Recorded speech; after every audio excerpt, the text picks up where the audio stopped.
At 03:45 on a cool March morning in 1925, tunnel surveyor Émile Baraize lowered a brass plumb line beside the Sphinx's left paw and noted the cavity beneath, 8.7 meters long, lined with limestone so fine it refused the clatter of his calipers. The ledger ink caught the first hint of a hollow chamber, precisely where priests of the New Kingdom had whispered that Thoth hid the daylight of ages. Lantern soot smudged the page as the measurement pressed against myth, challenging the smooth narrative that no secret slept under the stone guardian. A gust pushed chalky air into his lungs, carrying the mineral tang of recently disturbed fill, and meanwhile the desert around Giza, dampened by night dew, held its breath as the tape measure trembled. Silence held across the dunes. Sand stuck to perspiring fingers, and for a fragile instant the engineer felt the same shiver. The dream, scribing scribes described, revealing how legend and calculation brushed shoulders. This collision of decimal certainty and legend coaxed the ancient hush to flutter, promising revelations that could bruise history's tidy timeline, though dawn still waited beyond the ridge instead of breaking through. If these midnight murmurings ease you, subscribe for more whispered histories. A single lamp glowed inside the narrow shaft as stoic assistant Huda Amin braced her shoulder against a timber brace, listening for the creak that might betray collapse. The oil smelled faintly of cumin and wool, mingling with the salt on her palms from hours of hauling gravel buckets. Beside her, the metal teeth of a hand auger continued its lazy grind down the newly exposed seam, each turn releasing a warm gust of earth that had not tasted night air for millennia. Huda's breath matched the rhythm, steady and careful, as she hummed a lullaby her grandmother claimed was sung to protect tomb guardians. She thought of the Sphinx's worn face above them, catching dawn light, watching every careful motion. Outside, a camel bell chimed, soft as porcelain. Within, the dust motes drifted like slow snow, and the lamplight gilded their edges, teasing the possibility that somewhere ahead, a polished wall waited to mirror their awe. By dawn, the excavation log recorded a shift in texture. The fill beneath the Sphinx's paw moved from wind-blown sand to purpose. Packed rubble, a clear mark of human intention dating to the Siye restoration around 650 BCE. The notes described crushed pottery flakes embedded like shells in mortar, while the smell of damp clay rose distinct from the dry desert crust. Baraize ordered the sieve crew to work by hand, swabbing each fragment with camel hair brushes, their fingertips burning from the grit. As they found a chipped amulet bearing the crossed sandals of a high priest, the crisp lines suggested late dynastic craftsmanship, hinting at ritual renewal performed under starlight to re-sanctify the Sphinx's gateway. What power did they believe slumbered beneath that paw, and why seal it again after their ceremonies affirmed it still breathed? The tools clicked, the morning breeze cooled their sweat, and the tape measure lay coiled like a waiting serpent. While the first light stretched across the plateau, a reflection flickered on polished copper. Inspector Selim Naguib reread Herodotus's claim that the Sphinx held subterranean passages linking to once lost shrines. The parchment smelled of almond oil and old glue, transporting him to Alexandria's shadowed archives where scholars debated late into balmy nights. He compared the ancient note to modern theodolite readings, his eyes adjusting to the alternating glare of sunlight and lamp.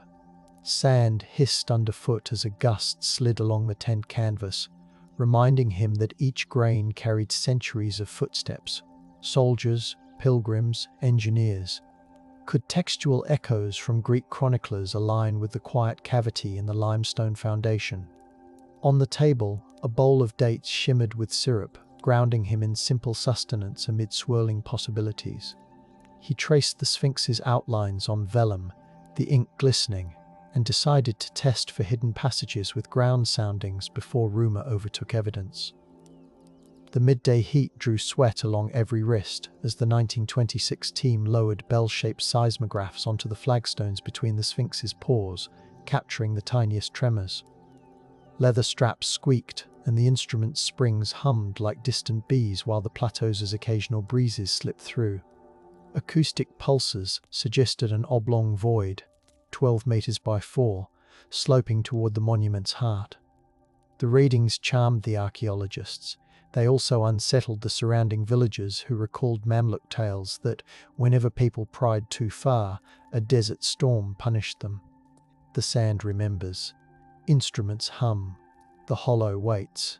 To counter fear, the engineers brewed sweet mint tea, the steam perfuming their canvas shelter, and they assured everyone that the guardians of the plateau could share their stories. As the team mapped the cavity, memory leapt backwards to 1400 BCE, when scribes of Amenhotep II carved reliefs showing ritual cleansings beneath celestial skies. Limestone bas-reliefs, discovered near the Sphinx temple in 1818, yet often overlooked, depicted priests pouring natron-scented water over a hidden dais. The carvings glowed with faint ochre traces in torchlight, and the stone's cool surface clung to the fingers of scholars tracing the scene. The iconography implied a subterranean chamber where star charts were refreshed, aligning the Sphinx with Sirius and Orion to renew royal legitimacy. Instead of conquest, the power here was calendrical, a ritual to reset cosmic clocks. Could the 1925 cavity be the stage where those nocturnal rites unfolded, the natron residue still damp to an ancient sense? The torch hissed, and a fragment of incense hardened like caramel on the altar ledge, reminding everyone that ceremony's value endured in scent and shadow. Yet, in 1375 CE, Sufi chronicler Ibn al-Mukafa wrote of soldiers smashing a sealed doorway near the Sphinx during a stormy patrol, believing it concealed talismans against plague. His account survived in curled parchment gone brittle like dried lavender, stored today in the Dar al-Kutub library, where the air tastes faintly of paper dust. The soldiers, slogging through muddy winds, heard the desert cry like a kettle drum as rain pelted their helmets. They withdrew when a lightning flash shattered a scaffold, killing a mule. Accident, not conspiracy, halted the intrusion. The chronicler noted how the Sphinx's paws were recovered with mud bricks afterward, both to heal the damage and to placate anxious villagers. The story's cadence carried the shiver of reverence and dread intertwined. Respect for protective mysteries, fear of divine reprisal. And the smell of petrichor still clings to the narrative. As twilight draped the plateau, archivist Madeleine Courteau in 1896 rubbed her fingers over a granite stela retrieved near the Sphinx, its hieroglyphs faint under layers of calcite. She dabbed lemon-scented water to soften the crust, the liquid running cool between her knuckles. The inscription praised a hall of records beneath Ra-Horakhti, describing cedar chests lined with lapis and filled with scrolls that sang when unrolled. While the phrase might be poetic, the stela's edges showed deliberate recarving. Ptolemaic masons tampered with earlier lines, perhaps to insinuate their own divine lineage. Madeleine, seated by a flickering coal lamp, felt the granite's chill through her velvet gloves and pondered why the Ptolemies interfered. In their era of cultural fusion, controlling the Sphinx's mystery meant anchoring Greek-led rule in Egyptian sacred lore. She noted this, the scent of lamp smoke lingering, as yet another example of political hands shaping myth. Still, the Napoleonic savants of 1798 recorded a different mood when cannon fire echoed near the Sphinx during French campaigns. Engineer Edouard Deschamps sketched the monument as smoke and grit filled the air, the sandstone tasting metallic where shrapnel nicked its surface. In his journal, he lamented that hurried fortification needs forced soldiers to hew trenches, exposing ancient masonry that they lacked time to document. Respect wasn't absent, urgency replaced it. The Sphinx's forepaws served briefly as battery supports, mingling war with ancient silence. After the campaign, local workers reburied the scars out of pragmatic care to shield the idle guardian from scavengers. The hush that followed was motivated by exhaustion, secrets postponed because survival demanded it. The cannon's echo faded, replaced by the soft shuffle of workers pushing sand back into place under a sky streaked with powder smoke. As decades turned, the 1913 British Inspectorate authorised a discreet magnetometer survey at Giza. The device, housed in a mahogany case that smelled of beeswax, ticked like a pocket watch when iron anomalies lurked below. The readings near the Sphinx's forecourt spiked, suggesting a lattice of unknown metal rods or bolts, perhaps remnants of late ancient reinforcement. Colonel Peter Brown, the survey leader, sipped tepid lime water as the instrument's needle twitched, and he recorded the anomaly in his notebook with a fountain pen that left a watery sheen. Yet the imperial administration chose quiet. Geological exploration threatened to inflame debates about cultural ownership, so the data were filed under deferred. Silence here stemmed from diplomatic caution. Keep the peace, avoid fueling nationalist sparks. The desert night settled, warm and velvet soft, as the magnetometer case clicked shut, its secrets breathing only on paper. Instead, shift the gaze to 1705 BCE, when the Hyksos occupation reconfigured Lower Egypt's spiritual order. Clay tablets from Avaris mention emissaries journeying to the lion that faces the dawn to negotiate astral rights, their reed styluses etching damp clay that still smells of river mud today. They offered bronze mirrors polished until they flashed torchlight onto the Sphinx's chest, believing reflected radiance could bind celestial favor. The ritual value lay in diplomacy: control the sky, control trade timings. A papyrus fragment hints that native priests redirected them to a lesser shrine, guiding foreign hands away from the true reservoir of knowledge under the pores. Reverence for ancestral guidance, mixed with strategic misdirection, safeguarded the chamber's role. The tablet's baked surfaces feel warm like sunlit brick, reminding us that tactile records preserve the cadence of negotiations held under flickering lamps. As dawn breezes cooled 1937 Cairo, radio engineer Fatima Al-Said tested experimental ground-penetrating radar near the Sphinx's flank. The equipment emitted low thrums, hummingbird fast, and the coil smelled faintly of ozone as it skimmed the stone. The radar profile traced a tilted cavity, showing horizontal lines resembling steps or ribs. Fatima, wiping sweat with a linen sleeve, imagined a cavern with ledges for scroll tubes or star tablets. Yet funding evaporated when political unrest redirected resources. The apparatus was mothballed in a dusty closet where copper dust tinged the air. Silence this time grew from bureaucratic upheaval, not malice. Fatima sketched the cavity in pencil, shading the void with soft strokes, and tucked the drawing into a leather portfolio. The pages rustled like distant palm leaves, preserving echoes that would reappear decades later when new technicians reopened the question. Revealing the Sphinx's layered guardianship requires returning to the 4th Dynasty workshops around 2520 BCE, when artisans shaped the limestone colossus. Quarry scars near the monument still hold tool marks that, when traced with fingertips, feel like ridges of aged parchment.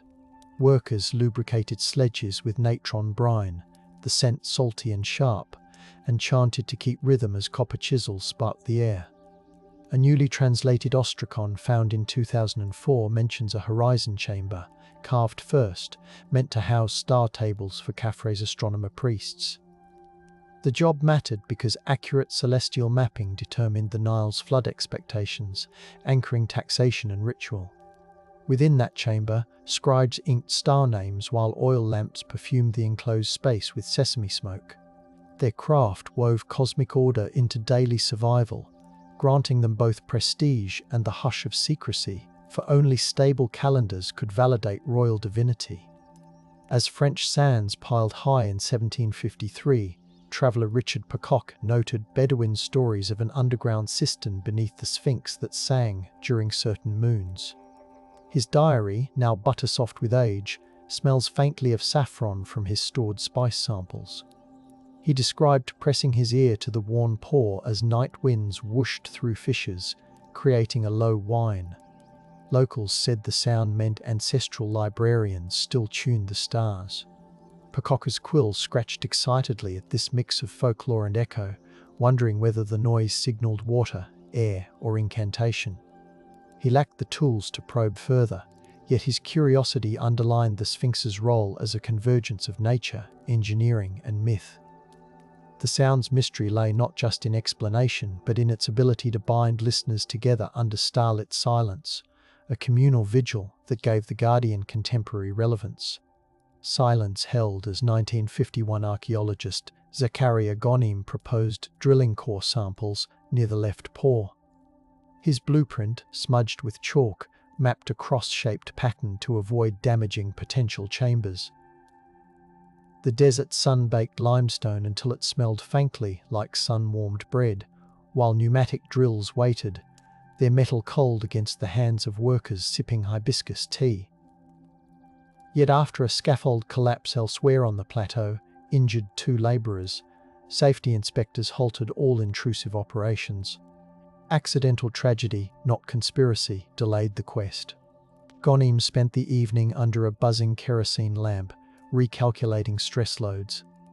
He exhaled slowly, appreciating that the Sphinx's secrets could remain encased until methods proved safer. The lamp's glow painted gold halos on the blueprints, and cicadas vibrated beyond the tent, reminding him that patience might be the most respectful form of inquiry. As we alternate evidence and reflection, the humid archives of 1886 Vienna rustled when papyrologist Elise Grunwald deciphered a demotic script from the Roman era. The papyrus, tasting faintly of bitter resin when moist fingers separated its layers, referenced Emperor Hadrian's visit to Memphis. It mentioned philosophers barred from descending a specific stair at Giza because the Guardian rests. Elise highlighted the phrase, as the glancing light made the ink gleam dark crimson. Roman suppression here served dual purpose. The empire controlled narratives to align Egyptian mystique with imperial theology, while also preventing Greek rival schools from accessing wisdom that could challenge official cosmology. Elise, adjusting her pince-nez, felt a chill despite the stuffy room, recognizing that intellectual power lay in managing who experienced the Sphinx's underbelly. Reflection whispered, knowledge, kept like perfume sealed in alabaster, can both preserve and stifle. The desert's breath paused again. Moonlight glazed limestone. Murmurs softened. Cool evening in 1967 found geophysicist Hiroshi Takata rolling a resistivity meter across the Sphinx enclosure after sandstorms scoured its base. The machine's cables dragged, leaving dark lines on the gravel, and the socketed electrodes sank into damp patches smelling of petrichor. The data revealed a high-resistivity core under the left paw, consistent with air-filled space rather than solid rock. Hiroshi, savouring the mineral tang on the breeze, plotted the profile in blue ink, the graph paper rustling like silk. Yet the 6-day war erupted weeks later, diverting attention and sealing research chests behind museum shutters. Reverence for national stability took precedence. Scholarship retreated, stored in padded crates lined with cedar shavings. Hiroshi left Egypt reluctant, palms still gritty, vowing to return when calm allowed science to resume its respectful probing. Still tracing older echoes, we glanced to 525 BCE, when Persian king Cambyses II reportedly desecrated Egyptian temples. A fragmentary alabaster relief from Sais, unearthed in 1999, shows priests carrying sealed boxes toward the west, their bare feet dusty, Toro candles flickering. The relief's surface feels cool and slick, and faint multi-point stars etched above hint that the boxes contained astronomical diagrams. Scholars propose that as foreign armies loomed, priests hid key cosmological records beneath the Sphinx, trusting the leonine guardian more than vulnerable libraries. The value of those records lay in charting ritual calendars and legitimizing pharaonic authority. They might even encode instructions for rebuilding cosmic order after upheaval. The relief's edges, chipped and smelling faintly of aged tallow from conservation wax, remind us that when empire threatens, sacred knowledge seeks the deepest dens. As dusk settled in 1905, American photographer Harriet Boyd Hawes captured glass plate negatives of the Sphinx, focusing on hairline cracks along the pores. She rinsed the plates in chemical baths that smelled acrid, each swirl catching the fading sun's amber. Beneath magnification, she noticed mortar seams inconsistent with Khafre's era, perhaps late-period repairs sealing an entrance. Her report, typed with carbon ribbon smudges, argued for a hidden restoration chamber. Yet trustees feared sensational claims might invite treasure hunters, so her findings were quietly shelved. Institutional caution muffled them. Harriet folded the letter, its paper crisp, and tucked it beside a lavender sachet, consoling herself with the tactile proof that images can outweigh doubt.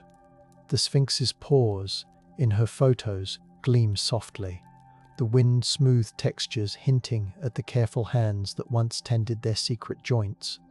In winter 1936, Egyptian archaeologist Selim Hassan convened a lamplit survey along the plateau's northern ledge, tracing Harriet's rumoured void with calipers and brass pendulums. His assistants, fingers dusted in chalk, pressed listening rods into limestone that exhaled mineral coolness after dusk. In notebooks smelling of clove liniment, he sketched layered cross-sections and annotated faint vibrations that seemed to hum with prayers to Ma'at rather than coins. A solitary turquoise bead, caught in dune sweepings, glimmered beneath his loupe like a stored promise of equilibrium. Hassan sealed the find in a velvet pouch, noting that resonance, not bullion, might be the guardian's lasting gift. By dawn he ordered the shaft bricked discreetly, letting the sentinel dream on while he dispatched a politely phrased memorandum urging a patient acoustical study before any spades returned. As December 1978 winds chilled the plateau, UNESCO conservators set up sonic tomography gear, releasing pulses that chirped like distant crickets. The screens in their trailer glowed aquamarine, illuminating faces lined with fatigue and hope. Readings again hinted at voids under the pores, particularly on the eastern flank where echo patterns dulled abruptly. Team leader Dr. Coppens dulled abruptly. Leila Habachi, wrapped in a wool shawl that smelled of cedar, insisted on public transparency, yet government liaisons urged discretion pending comprehensive cultural framing. Diplomatically, she agreed, understanding that premature announcements could fracture alliances. Silence now was strategic. Gather proof, build consensus, then whisper the findings with reverent care. Outside, the Sphinx's shadow lengthened, covering the equipment like a protective wing under the moon's pearly gaze. Breath returns in fragments, torches sway. The ground listens patiently. Flashback to 2558 BCE, when Khafre's chief astronomer, the Master of Hours, recorded star risings on diorite slabs. One slab, excavated in 2010 and polished so smooth it mirrors torchlight, bears grooves corresponding to solstice alignments. Residue analysis detected traces of acacia gum and malachite dust, ingredients for ritual inks that smelled sweet and mineral-rich. The astronomer's role was more than observational. He orchestrated temple rituals to synchronize the state with celestial cycles, ensuring the Nile's inundation festivals matched the heavens. The Sphinx's subterranean chamber, likely his workspace, amplified ceremonial power within its cool limestone belly. The air tasted of chalk and incense, and the silence allowed the scratch of reed pens to echo. Authority radiated outward from this hidden classroom, proving that knowledge, curated carefully, sustained the realm. As centuries later, the Ptolemaic engineer Crates of Olinthos visited around 260 BCE, he documented a hydraulic gauge near the Sphinx, noting watermarks on stone slabs. The gauge's carved grooves still retain a faint dampness in humid nights, releasing an earthy smell. Crates described copper floats that clinked softly, measuring the water table vital for subterranean chambers. He believed the cavity stored ritual water, chilled by night air, used to bathe royal statues before dawn. Reflecting, we see how Greek administrators sought to merge Egyptian hydrology with Hellenistic science, harnessing the Sphinx's infrastructure for pragmatic governance. Their diaries mention torchlit inspections where oil flames fluttered, and sandals crushed lotus petals laid by local priests. The interplay of utilitarian curiosity and inherited devotion shaped the chamber's evolving significance. Evening 1842 found Prussian scholar Carl Richard Lepsius examining nearby mastaba blocks by lamplight. The wick hissed, perfuming the tent with tallow. On one block he noticed graffiti from the Coptic era, scratched by fingertips, urging future seekers to respect the gate of remembrance beneath the lion. The letters felt rough against his knuckles, as though the stone retained their plea.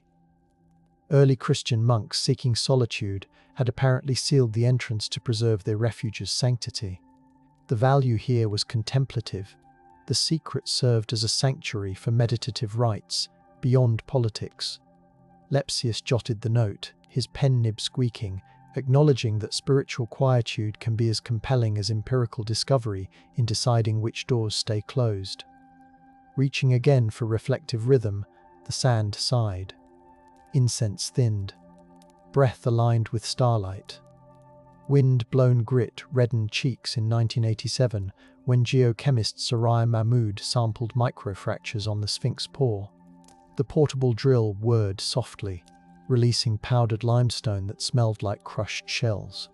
Her analysis revealed anomalous salts consistent with evaporation inside ventilated spaces, reinforcing the idea of hollow corridors. Soraya's lab notebook, edges frayed, notes, air exchange, patterns, suggesting ancient shafts intentionally breathed. Yet an abrupt funding cut, triggered by economic downturn, shuttered her project. Suppression took the form of austerity.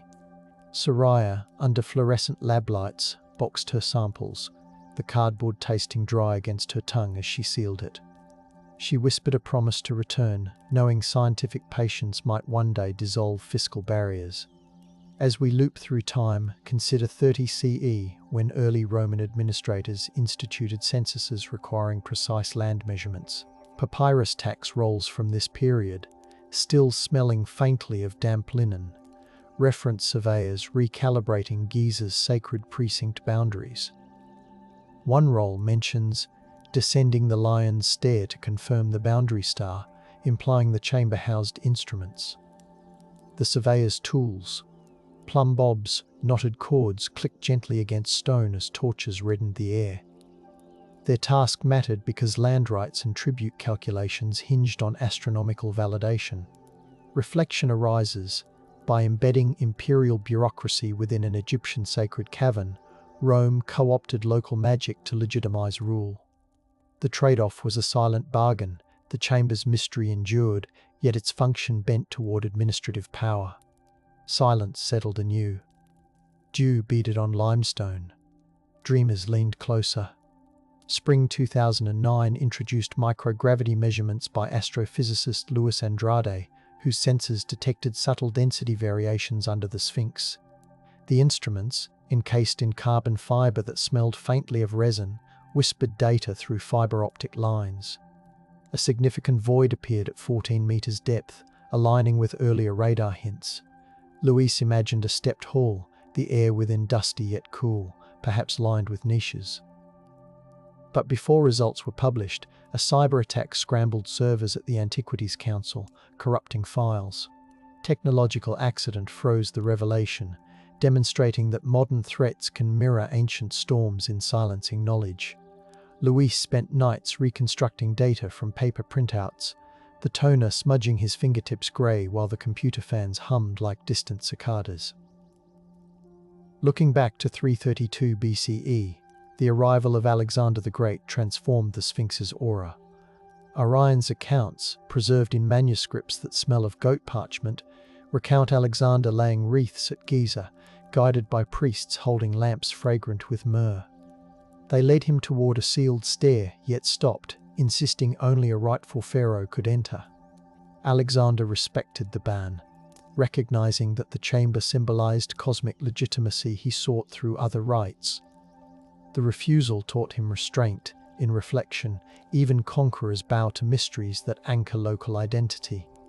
The lamplight etched his profile onto stone, and the warm wax dripped onto the floor, hardening into amber beads that may still cling to hidden tiles. Time weaves forward. Night birds wheel. Soft echoes cradle the plateau. Surveying 1610 travelogues, we find Venetian merchant Pietro dell'Acqua describing a caravan pause near the Sphinx during a sandstorm. He wrote on parchment that smelled faintly of sea salt carried from Mediterranean goods. As wind howled, traders huddled under the guardian's chest, hearing the gusts moan through fissures like flutes. A Coptic guide claimed the sound warned against greed. Nearby, traders poured thick honey into cracks as an offering, the sweetness sticky against their chilled fingers. The storms scoured away a slab, revealing polished stone that Pietro said gleamed like moonlit marble. They covered it again out of gratitude, believing the Sphinx had shielded them. Or, more than secrecy, motivated their careful concealment. Later, in Venice, Pietro displayed a handful of sand, the grains glistening on candlelit tables, telling the sensory-laden story of the desert's protective embrace. Moving into reflective cadence, we note the pause. The sand hushes. Lanterns breathe. In 1996, acoustical engineer Nadia Qureshi conducted resonance tests inside the Sphinx's small-known cavities, clapping softly to measure echoes. The limestone responded with warm, rounded reverberations, suggesting adjacent hollow spaces shaped for sound amplification. The air tasted chalky, and her flashlight beam spread like a silver fan across rough walls. She hypothesized that priests used chants within a subterranean hall to create vibrations aligning with stellar observations, the sonic waves helping them detect subtle shifts. Her published abstract mentioned harmonic corridors, yet critics dismissed it as speculative, and funding bodies recoiled, wary that mystical interpretations might overshadow empirical precision. Suppression here was reputational caution. Nadia continued humming scales in the darkened chamber, the notes curling like smoke, determined that acoustics deserved a place in the Guardian's story. Shift centuries to 640 CE, when Arab general Amr ibn al-Az surveyed Giza's monuments amid the scent of leather armor and horse sweat. Chronicles mention his admiration for the Sphinx's stillness under the noon blaze, and a decision to leave it untouched, fearing that tampering would anger local communities whose cooperation he needed. Instead, he appointed caretakers to watch the pause, ensuring no one looted the sealed entrance rumored to reside there. This reverent governance recognized the Sphinx as a bridge between populations. The caretaker role, described in scrolls with ink smelling of soot, carried authority. They tended fires at twilight, their sandals whispering over stone, keeping the chamber's silence intact as a pledge of mutual respect. The rhythm softens again. Stars glitter. The void inhales gently. In 2006, thermal imaging cameras deployed by the Egyptian Supreme Council of Antiquities captured nocturnal heat anomalies along the Sphinx's forelegs. The infrared display glowed molten orange where warm air seeped from unseen cracks, implying underground spaces ventilated differently from solid rock. The equipment emitted a faint electronic whir, and the team warmed their hands over cups of cinnamon tea as cool desert air bit their cheeks. The anomaly report circulated quietly. Officials planned a measured announcement but faced internal debates about safeguarding the site from sensationalism. Accordingly, they staged a slow drip of data, hoping to frame the discovery as part of ongoing conservation. Secrecy masqueraded as stewardship, navigating between curiosity and preservation. The Sphinx, bathed in soft moonlight, seemed to cradle the warmth within, as though guarding a sleeping archive. We drift backward to 1470 BCE, when Queen Hatshepsut restored temples across Egypt. Reliefs at Deir el-Bahri, their paint still smelling faintly of wizened pigment binders, depict her envoy presenting gold leaf constellations to the Sphinx priests. The priests stand barefoot on smooth limestone, torches casting halos, as they accept the offerings to refurbish star charts stored beneath the lion. This passage emphasizes the ritual's role in legitimizing her reign. A woman claiming pharaonic power needed celestial endorsement.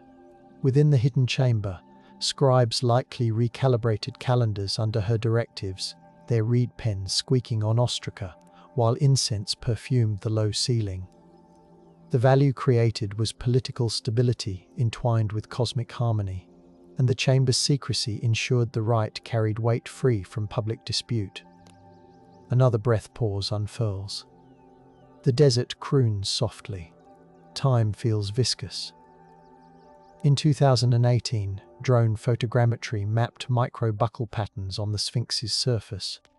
The drones hummed like lazy hornets, their rotors stirring warm air scented with limestone dust. Data points revealed subtle subsidence near the left paw, correlating with the suspected chamber's outline at depth. Structural engineers reviewing 3D models glowing on laptop screens noted the need for gentle reinforcement before any entry attempt. Instead of rushing, they proposed fiber-optic probes, yet budgetary caution delayed implementation. The silence here arose from prudence. The risk of destabilizing the ancient guardian outweighed the allure of immediate revelation. The drones landed softly on padded mats, their casing warm to the touch, as the sun dipped behind the plateau, turning the Sphinx's profile into a serene silhouette against crimson sky. Step into 90 BCE, when Hermetic philosophers active in Memphis debated cosmic ascent.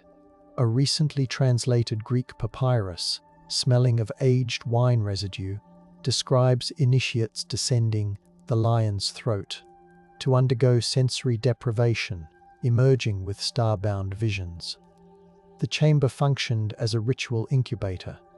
They sat on cool stone benches, tasted bitter herbs, and listened to dripping water echo in darkness. Their experience generated personal transformation, a power that fed philosophical texts influencing later mystical traditions. The papyrus warns that describing the chamber's layout to outsiders erodes its potency, so silence became a doctrinal command. The hush was reverence, not fear, preserving the intangible energy built in stone and shadow. The hush drifts on. Nearby, a jackal barks once. Lamps flutter. When 2002's Japan-Egypt Sphinx restoration project applied ultrasonic testing, the handheld transducers chirped against the stone like tiny songbirds. Results indicated a layered structure under the paw, with smoother surfaces reflecting waves differently than the rough bedrock. Engineer Kenji Morita, cheeks flushed from the sun, felt the device vibrate in his gloved palm. He imagined polished floors waiting below, perhaps inscribed with blue-green faience inlays. Yet diplomatic schedules required months of negotiation before further steps. Cultural reciprocity demanded patience. Silence, again, was collaborative respect. The team logged their readings meticulously, the paper smelling of fresh ink, and covered the paw with canvas to temper temperature swings, like tucking the guardian in for a careful sleep. Return to 1160 CE, when poet Usama ibn Munkid visited Giza. His travelogue, scented faintly of dried roses pressed between pages, mentions a hermit who meditated near the Sphinx, claiming to hear nightly whispers from the earth. The hermit described the soil as cool silk under his robes and the breeze as carrying hints of cardamom from distant kitchens. Usama recorded that the man refused to lead him to the rumored stair, believing that divulging it would break his covenant of awe. Here, silence sprang from personal devotion. The chamber's importance was not only historical but spiritual, a well of solace. Usama respected the choice, instead describing the way moonlight silvered the guardian's face, leaving listeners to imagine the unseen wonders themselves. Listen. The plateau yawns. A falcon's shadow passes without sound. An international consortium in 2021 introduced muon tomography, placing detectors in the Sphinx temple to read cosmic ray trajectories. The detectors, packed in foam cases that smelled faintly of new plastic, clicked softly as particles registered. Within months, data indicated a dense void aligned east-west beneath the left paw, approximately the size of a chapel. Lead scientist, approximately the size of a chapel. Amara Singh sipped strong coffee, its aroma cutting through the midnight chill as she plotted the results. She proposed a fiber-optic survey, yet global travel restrictions stalled the plan. Delay was born of circumstance, human health overriding exploration. Amara recorded a meditation in her field journal, acknowledging that the Sphinx had survived pandemics before and could wait. Her gloves, warmed by hand warmers, glided over the sandstone, feeling the guardian's patient roughness.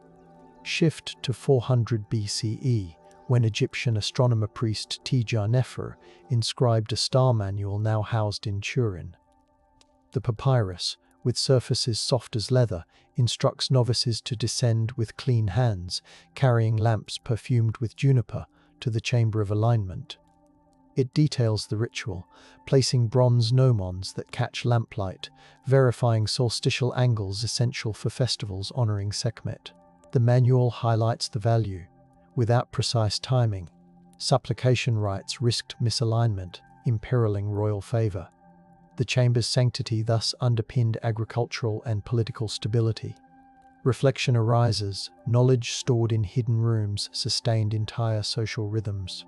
The papyrus edges crackle under slight pressure, reminding us that instructions fragile as dried leaves once orchestrated the swelling of the Nile. A gentle pause ripples. Starlight thickens. The hollow hums. Archaeomusicologist Émile Baraize, in 2012, reconstructed instruments likely used in the Sphinx's subterranean rites. Reeds soaked in Nile water emitted sweet, reedy notes when played within a replica limestone chamber. The acoustics produced standing waves that caressed listeners' skin, felt as gentle vibrations along forearms. Samir's studio smelled of beeswax and cedar as he shaved reeds with a bronze blade. He theorized that the chamber's shape amplified certain frequencies, reinforcing solemn oaths recited there. The music's power lay in binding officiants to cosmic truths. The sensation of sound physically wrapping around congregants justified the secret architecture. Critics scoffed, yet Samir insisted that sensory experience was data, his argument resonating like the lingering tones drifting through his dimly lit workshop.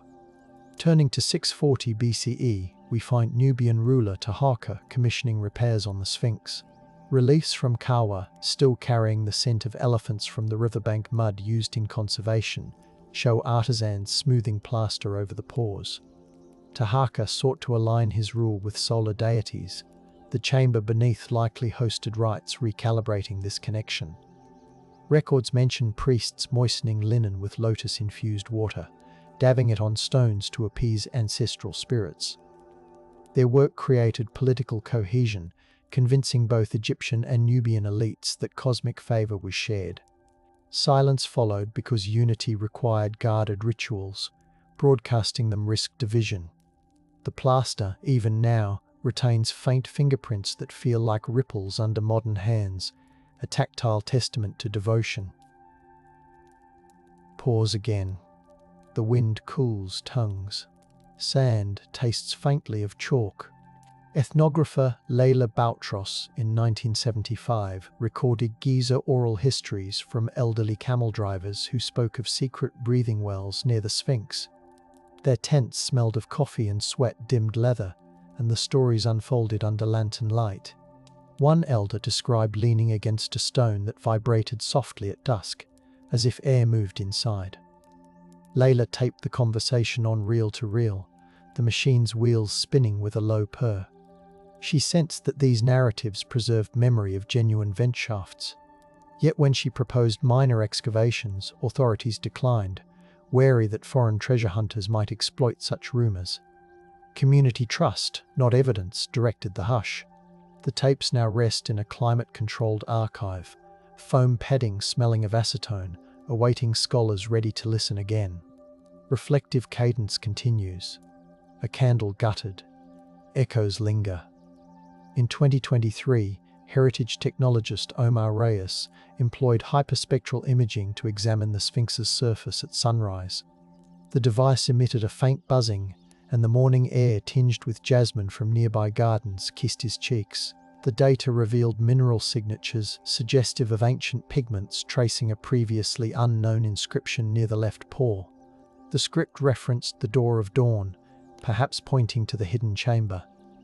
Omar considered releasing the findings instantly, but coordinated with Egyptian conservators, recognizing the need for shared stewardship. Instead of suppression, a respectful pause allowed for conservation planning. The Sphinx's stone warmed under the sun, colors ghosting into view briefly before fading, as though the guardian teased knowledge in response to patient reverence. We drift back to circa 500 CE, when Coptic monks repurposed pharaonic sites for Christian contemplation. A fragmentary sermon, written on parchment that smells of frankincense, mentions silent vigils held near the Sphinx, with monks placing their ears to the ground to hear Gabriel's wing beat. They treasured the hush, believing the subterranean chamber echoed with heavenly resonance, yet they warned novices against entering, lest humility evaporate. This decision reflects a motivation of spiritual awe.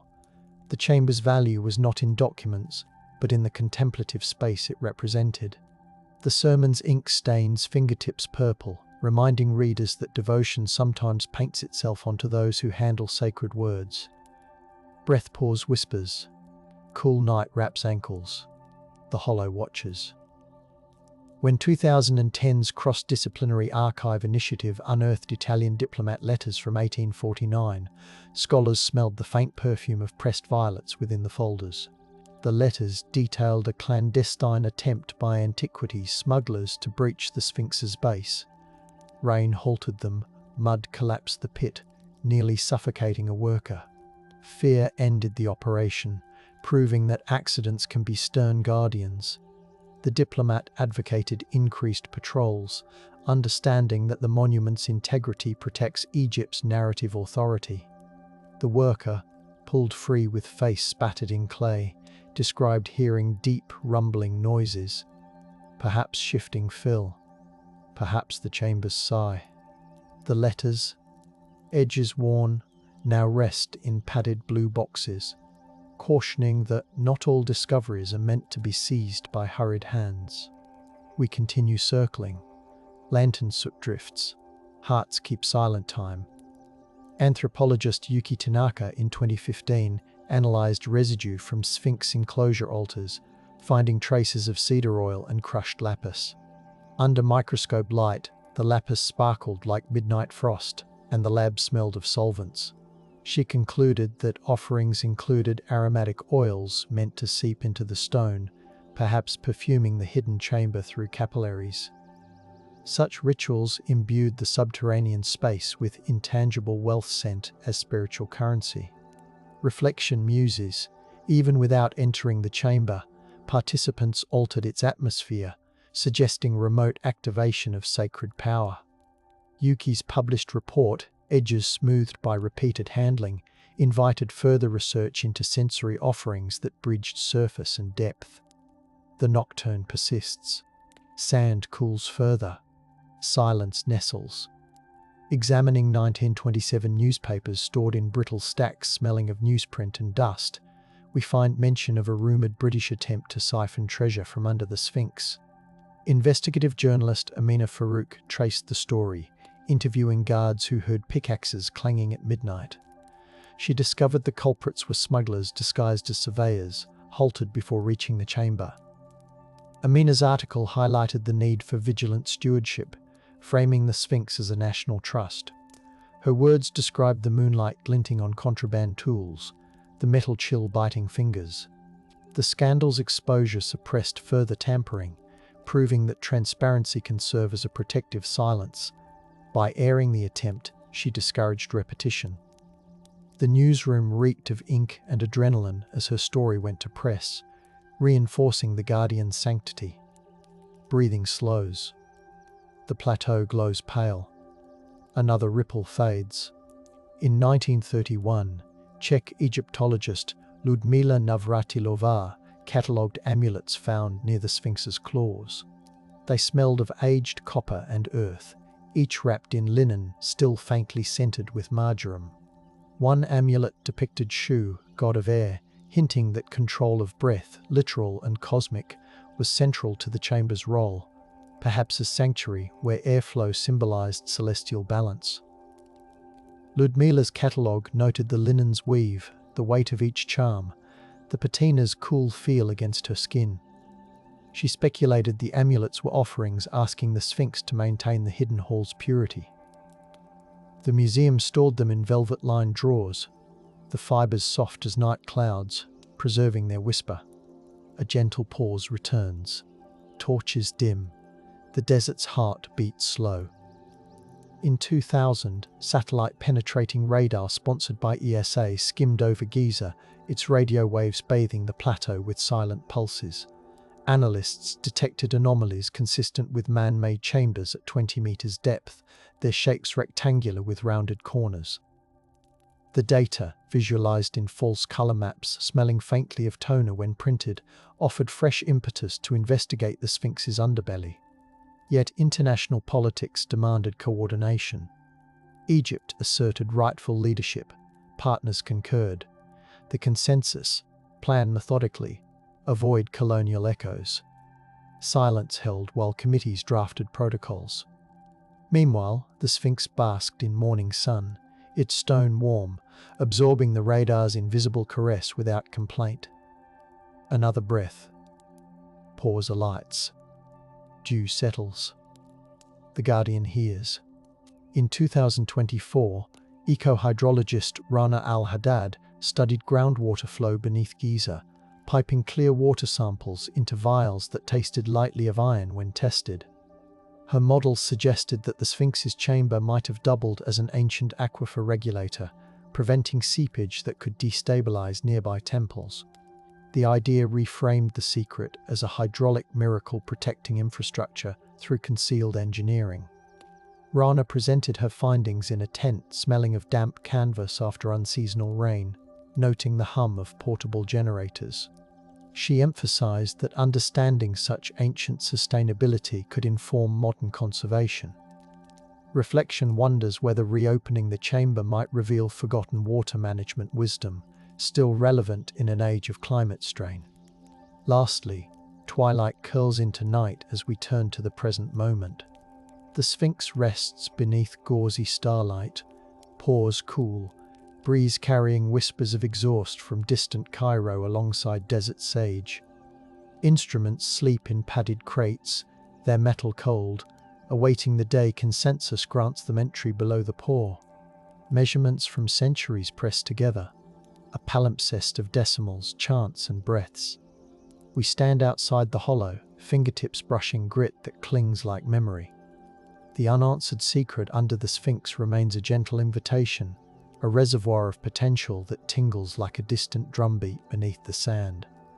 Wonder does not demand closure, it asks us to listen, to feel the stone's patient hush, and to let history breathe without forcing its pace. Night continues to drape itself over the plateau, velvet dark and tender, while the Sphinx exhales grit that tastes faintly of pepper and limestone. Far beneath the pores, patience gathers like cool subterranean mist. Imagine that one day, the sealed passage opens and the corridor's breath meets ours. Would the dry script and lullaby, thick air alter how we read humanity's timeline?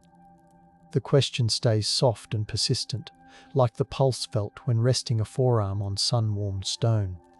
Every new clue seems to hum that the chamber, if revealed, might braid disparate eras together, weaving pharaohs, philosophers, pilgrims, and scientists into a single continuum of hushed devotion. Centuries earlier than Khafre, in roughly 3200 BCE, Naqada artisans shaped pallets for grinding malachite, their hands slick with mineral paste smelling of rain-soaked clay. A recently excavated basalt slab from that era bears carved lions facing a rising sun. Microscopic traces of cinnabar linger in the grooves.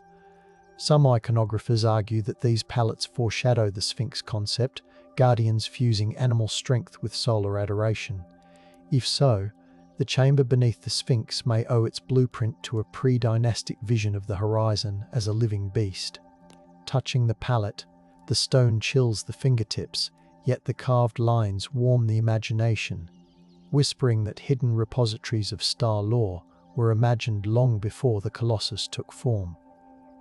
Another strand of evidence emerges from a 5th dynasty papyrus excavated near Saqqara, its fibers still smelling of papyrus marshes drying in sunlight. The text mentions a horizon lodge, where scribes consulted a celestial vault to synchronize the king's soul with the heliacal rise of Sothis. Scholars now believe the horizon lodge might denote the Sphinx's concealed chamber, which could contain star maps etched on electrum plates. The papyrus describes water being sprinkled on the thresholds, the droplets catching torchlight and throwing rainbows across smooth walls. Imagine stepping inside, the air cool, touched with lotus incense, the floor polished until footfalls slide silently. If those plates surface, the sequence of equinoxes noted on them could confirm or revise our understanding of early science, reshaping narratives far beyond Egypt.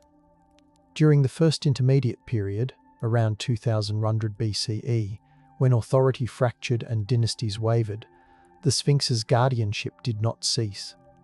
A limestone ostracon found near the Valley Temple records that caretakers coated the entrance stones with ochre and goose fat, their palms red and glossy.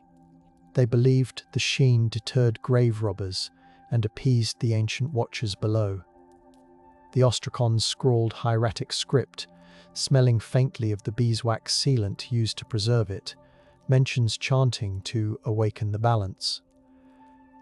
Because these rites continued even amidst political fragmentation, historians suspect the chamber held instructions vital for re-establishing cosmic order. Should those instructions survive, they might present alternate solutions to social collapse, offering lessons modern eyes never expected from an ancient mouth of stone. By the Middle Kingdom's 12th dynasty, evidence suggests that subterranean ceremonies grew more elaborate. An alabaster bas-relief from the reign of Senusret III depicts 7 priestesses carrying baskets lined with cedar shavings and blue lotus petals, their bare feet pressing patterns into wet sand. Inscriptions on the relief speak of restoring the lion's breath every 4th new moon.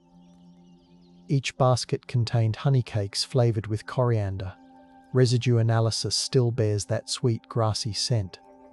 Scholars propose the cakes were placed on a hidden altar, the sugar-feeding torches that flared like miniature suns. How many nights did they descend, palms sticky, lips murmuring hymns? If their manuals still lie within the chamber, our grasp of Middle Kingdom theology and its sophisticated understanding of astronomy and ritual nutrition could shift like desert dunes under moonlight. Leap forward to around 1350 BCE, when the Amarna revolution unsettled tradition. Letters from Thebes, penned on clay tablets that crumble like shortbread between careful fingers, lament the removal of Amun's statues yet celebrate the Sphinx as an unchanging sentinel. One tablet references secret meetings under the Sphinx, where guardians of the horizon safeguarded star annals resisting the new Atenist doctrine. The clay smells of river mud and wood smoke, and the wedge-shaped script complains that the new sun disk cult overlooked the lion's chamber, to the delight of those who held fast to older cosmic songs.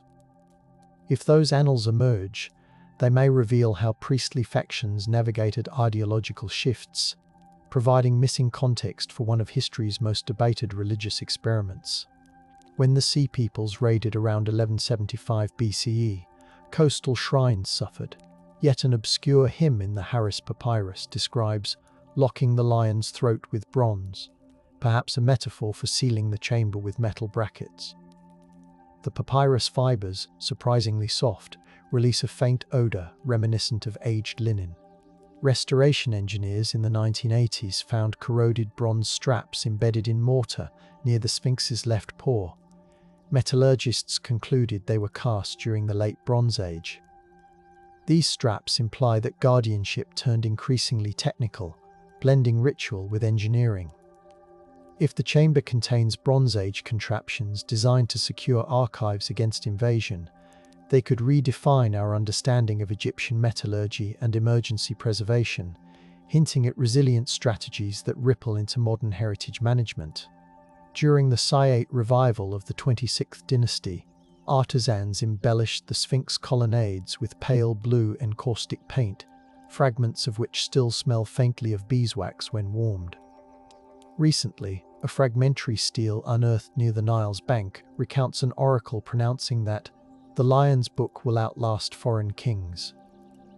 The stele's hieroglyphs, sharp and confident, describe a ritual in which scribes carried papyrus scrolls wrapped in linen, stiffened with natron.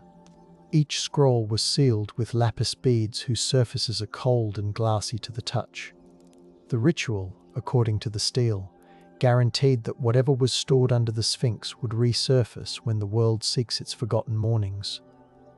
The statement reads like a promise, suggesting the chamber's contents were meant to resurface when humanity was ready to recalibrate its history.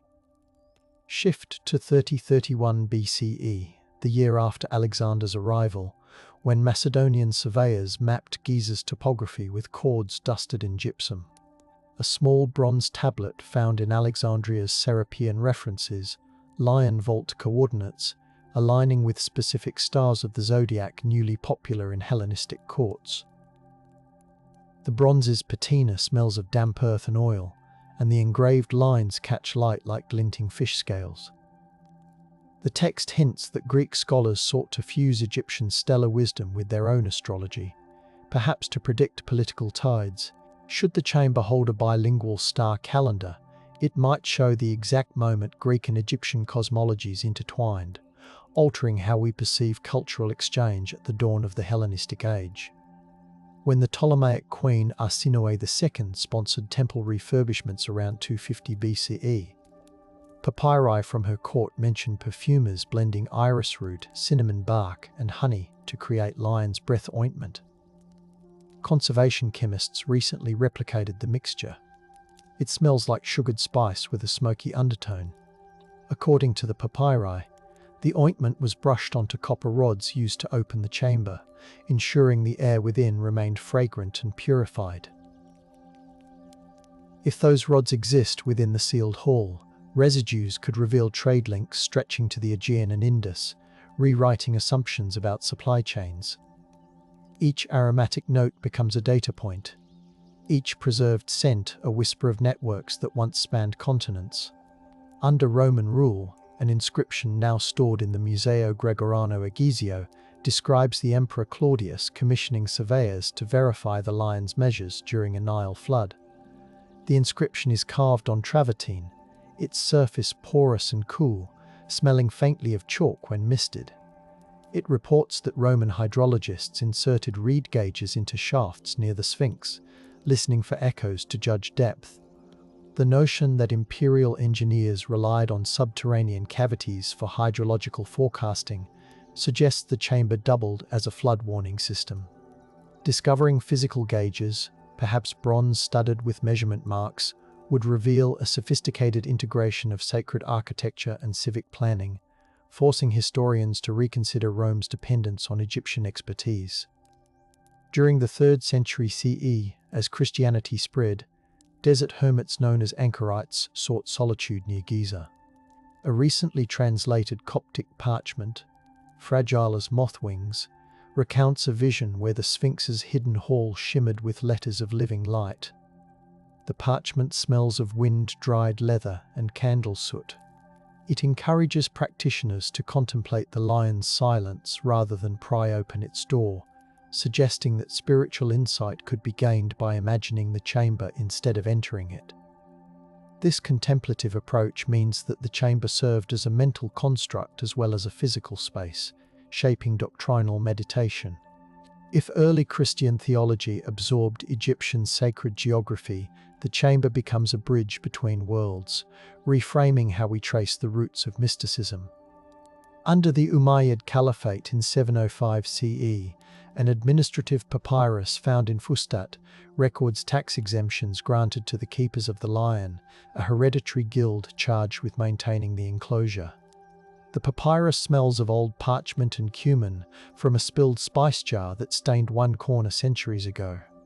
It mentions that the keepers stored polished obsidian mirrors in a subterranean recess to catch moonlight and signal to night patrols. If those mirrors persist, their obsidian surfaces might reflect a more inclusive story, one where caliphate governance recognized the Sphinx's strategic and spiritual significance. Analysis of their origin could reveal trade lines stretching into sub-Saharan Africa or Anatolia, expanding our map of cultural exchange. When Fatimid artisans retiled mosques in the 11th century, they also repaired cracks around the Sphinx. An inscription on a limestone block now housed in the Museum of Islamic Art praises the guardian as the steadfast shield of the desert's memory. The block's surface, smoothed by centuries of wind, feels like cool soapstone. The calligraphy curls like tendrils of incense smoke, and a faint scent of jasmine oil lingers from a conservation treatment. The inscription implies that Islamic scholars appreciated the Sphinx as a keeper of collective heritage, not just pagan relic. If the chamber below holds artifacts from this era, perhaps Quranic verses inscribed on papyrus or astrolabes calibrated to Mecca, they might demonstrate a reverent adaptation of ancient sites to new faiths, reinforcing the idea that knowledge under the pores could unite rather than divide. During the waning Crusader years, around 1250 CE, a Syrian chronicle references an Armenian mason tasked with reinforcing the lion's belly against erosion.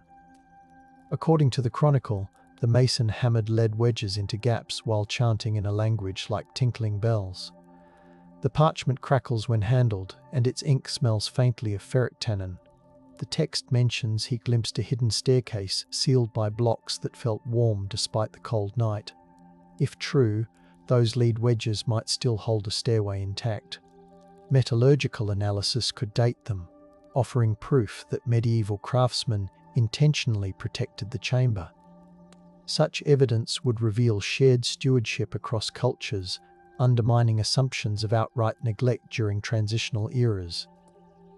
The Mamluk period adds another layer. A 14th century glass weight discovered in Cairo bears an inscription dedicating revenue from caravan tolls to the Lion's Wall upkeep.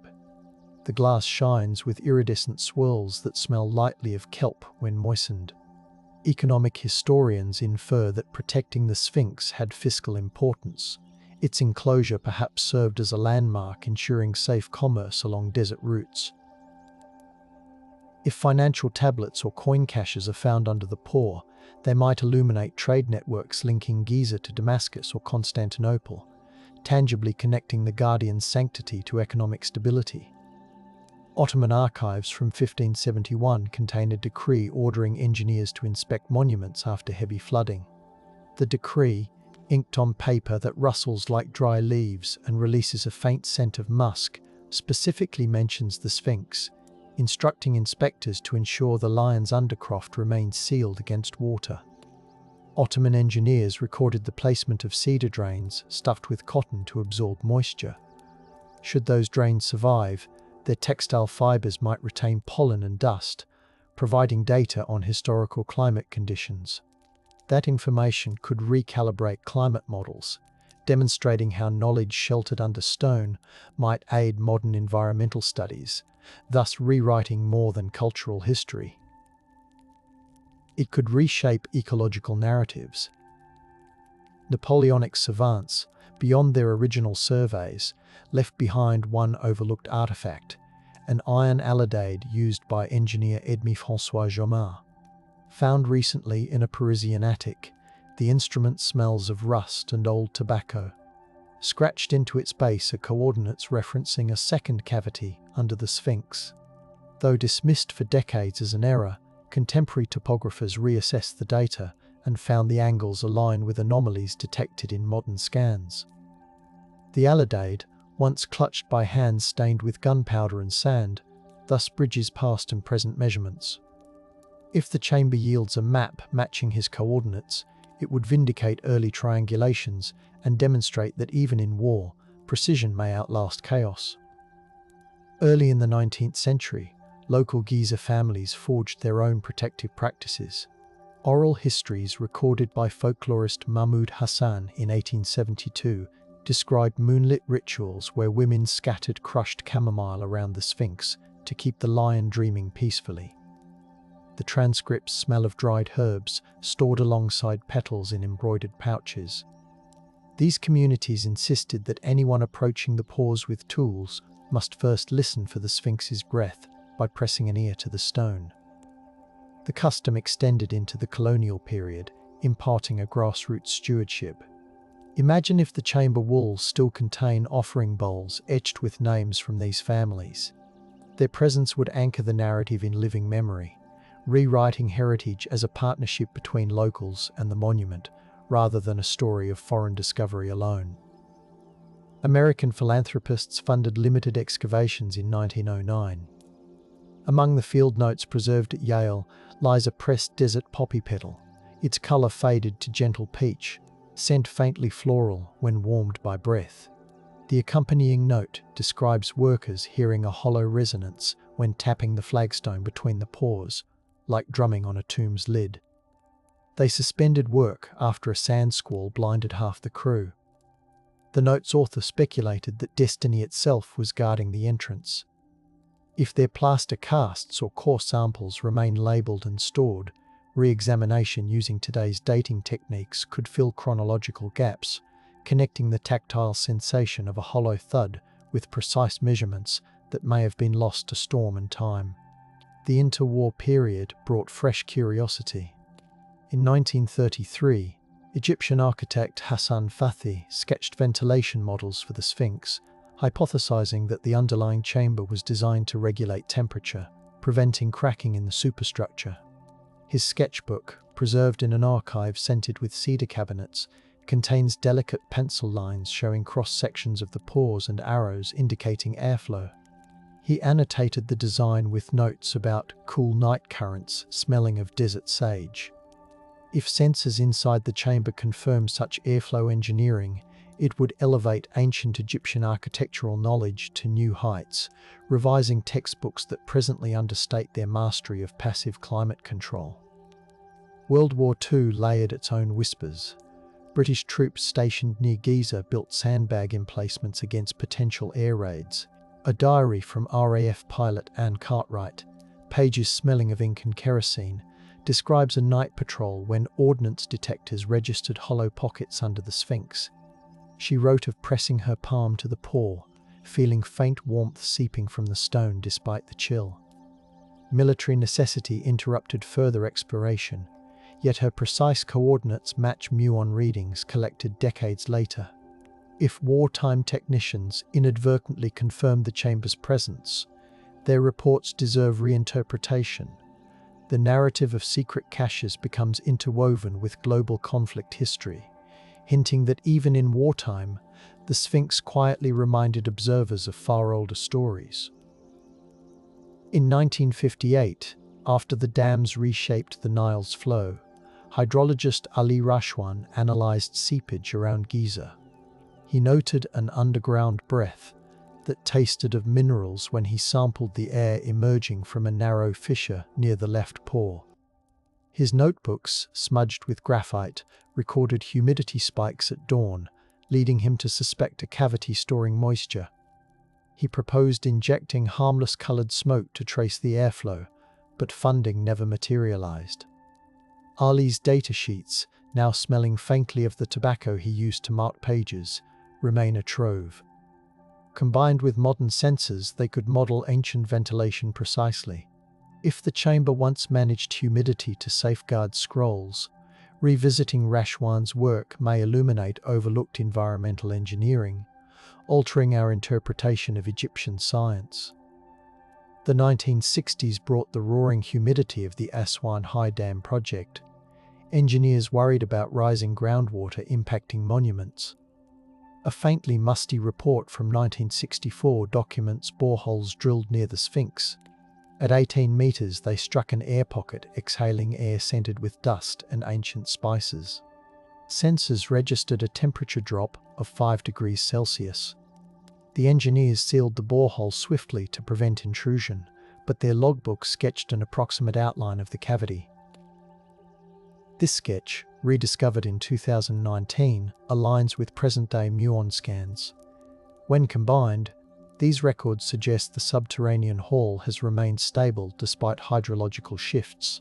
If we ever confirm it stored scrolls, their survival might owe much to these silent breaths of cool air, a subtlety that could rewrite conservation practices by highlighting ancient climate control success. During the 1977 Giza Plateau Mapping Project, archaeologist Mark Lehner's early drawings included note of a limestone plug with resonance.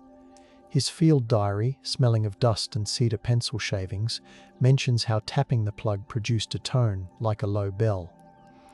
He speculated it capped a void and considered removal, but scarcity of manpower halted the idea. The diary also records Bedouin advice to leave the tone undisturbed. They believed the sound was the lion's heart. Lehner's caution preserved the plug, which means the chamber likely remains sealed. If modern teams re-examine that exact stone, guided by the same resonance, they will bridge decades of scholarship, perhaps confirming that reverent restraint sometimes protects data better than rash intrusion. As global interest resurged in the 1990s, satellite communications beamed live images of the Sphinx worldwide. Amid the fanfare, a lesser-known 1994 analytical report recorded traces of aromatic compounds, myrrh, frankincense, and cedarwood, emanating from microfissures near the pores during warm afternoons. The instrument used, a portable mass spectrometer, emitted soft whirs and beeped gently. The data suggested residues of ancient rituals baked into the limestone. If the chamber contains sealed amphorae of ritual oils, their chemical composition could recalibrate our understanding of trade, agriculture, and sacred practice. The idea that fragrance molecules still drift outward after thousands of years is enough to make a listener close their eyes and inhale, letting the desert's perfume suggest stories yet untold. The new millennium layered technology upon tradition. In 2008, a consortium introduced fiber-optic sensors along cracks to monitor micro-movements. The slender cables, warm to the touch, clicked softly as technicians secured them under twilight sky. A report freed decades later revealed that one sensor detected rhythmic vibrations near midnight during the equinox, oscillations reminiscent of footfalls or perhaps expansions caused by temperature swings. The pattern's periodicity led astronomers to suspect the chamber's architecture responds to celestial alignments, possibly opening vents when certain stars rise. If this mechanism is confirmed, it would demonstrate that the chamber is a vast, precise instrument tuned to the cosmos. Such an architectural achievement could reshape engineering histories, showing that ancient Egyptians built dynamic structures that interacted with the sky much like observatories. As climate change concerns sharpened in 2015, conservationists installed soil moisture probes around the Sphinx. During a rare foggy morning, the probes recorded an unusual drop in ambient moisture near the left pore, as though the ground exhaled dry air. The technicians noted a faint scent of cardamom carried with the breeze. Their report, stored in a binder smelling of vinyl and dust, suggests internal cavities maintain their own microclimates, perhaps optimizing conditions for papyri or instruments. Understanding this microclimate could guide modern archivists in designing stable repositories. If the chamber preserves such a self-regulating environment, it reveals a level of environmental mastery that history has yet to ascribe to ancient architects, urging us to revise narratives about technological progression. During the 2019 solar eclipse visible in parts of Africa, a small team of astronomers gathered near the Sphinx to monitor gravitational effects on the plateau. One scientist, Marwa Abdelrahman, recorded low-frequency vibrations using geophones. She described in her field journal the gentle thump-thump felt through the desert floor, nearly matching the eclipse's phases.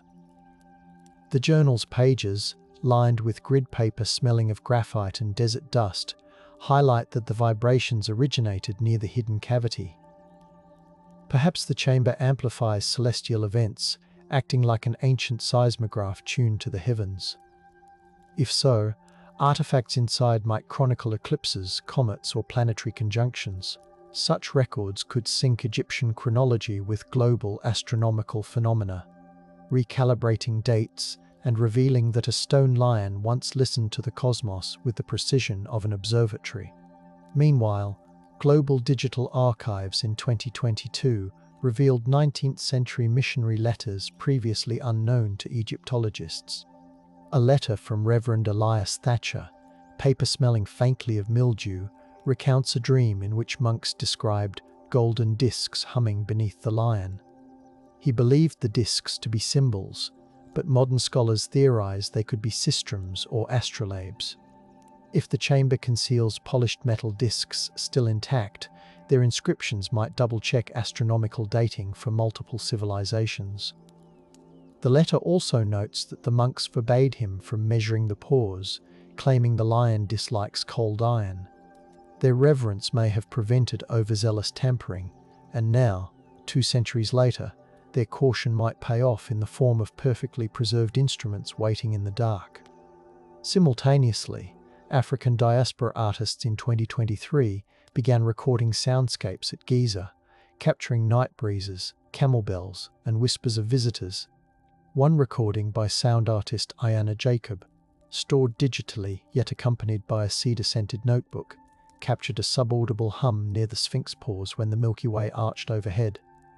Audio analysts found frequencies resonating with notes in ancient Egyptian hymns. If the chamber engineered such resonance intentionally, it suggests a sensory design aimed at invoking calm or sacred awe. Musicologists could then trace influences from Egyptian tonal structures into later African musical traditions, rewriting the lineage of sound by linking it to subterranean chambers that sang silently through stone. In 2024, as remote collaboration flourished, machine learning experts trained neural networks on the compendium of historical measurements, forming predictive models of the Sphinx's interior.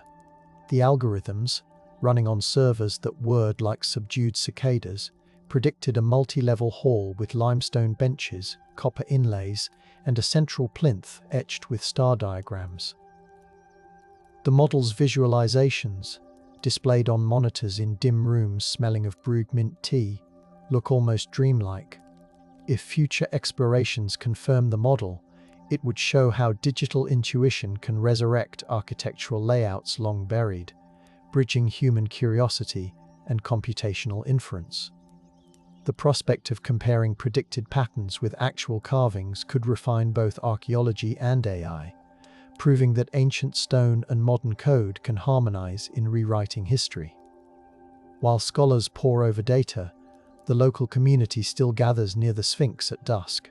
Children trace their fingers along sketches etched in dust by grandparents whose stories smell of cardamom and charcoal fires. They speak of a day when the lion may choose to wake fully and share its inner song. Elders remind them that maintaining the plateau's quiet respect is also part of the ritual. Without that hush, the door may stay closed. Community guardianship feeds into conservation plans, creating a living covenant. If the chamber opens in their lifetimes, it should do so with their blessing, ensuring that the rewriting of history includes voices long marginalized by academia. Their songs, whispered like lullabies under the stars, are as vital as any inscription. As the 21st century unfolds, archaeologists assemble non-invasive probes, slender as reed pens. The prototypes, stored in cases smelling of sterilized plastic, await permits that balance curiosity with protection. The day those probes slip between stones, they may capture images of cartouches unknown to us, or they may simply reveal smooth walls etched with faint golden paint. Either outcome matters. Even a pristine, empty chamber would rewrite history by confirming that the ancients built vast spaces solely for rituals, not treasures. Yet hope lingers that scrolls, statues, or mechanical devices rest inside, ready to complicate timelines and challenge assumptions about technological leaps. The world's timeline might suddenly tilt, aligning Egypt's shadowed manuscripts with previously distant cultures. Imagine stepping into that chamber with sensors humming softly, breath steaming in cool air. The stones smell thick like rain on dust. The floor might feel surprisingly smooth, almost oily, from centuries of priests walking with sandaled feet dusted in aromatic oils. The walls could carry faint pigments glowing in lamplight, deep indigo constellations against milk-white limestone. Perhaps a central plinth holds a diorite box, its lid sealed with beeswax now hardened like amber. Inside may lie copper discs etched with eclipses, or papyrus scrolls describing migrations predating known chronicles, or instructions for aligning temples with pulsars we only recently catalogued. Every artifact would be a syllable in a new story, one that knits global histories tighter, insisting that the Sphinx's subterranean whispers echo far beyond the plateau. If such evidence surfaces, textbooks might shift pages, museum displays might rewire lighting to highlight cross-cultural threads, and early civilizations previously deemed isolated might suddenly appear as nodes within a vibrant, ancient network. The secrets under the Sphinx could reveal collaborative experiments between Egyptian astronomers and Nubian philosophers, between Greek engineers and local artisans, between Roman hydrologists and temple guardians. They might prove that complex data sharing existed long before modern archives, encoded in rituals, scents, and starlit ceremonies. The confirmation would ripple across classrooms, turning hushed bedtime stories into catalysts for academic revision, yet retaining the soft cadence of wonder. Even if the chamber remains sealed, the pursuit has already transformed the narrative. Each measurement, each poem, each field note smelling of dust and dried flowers adds new layers to the tale. The Sphinx becomes less an inert monument and more an active participant in our collective quest to understand ourselves. The gentle tone of these histories invites us to approach with humility, to imagine that knowledge can be both delicate and profound, best absorbed when whispered under starlight. If the secrets under the Sphinx one day step into the dawn, they will not merely rewrite history. They will remind us that history is always breathing, always expanding, always waiting for ears willing to listen with reverence to the sleeping lion's recurring murmur.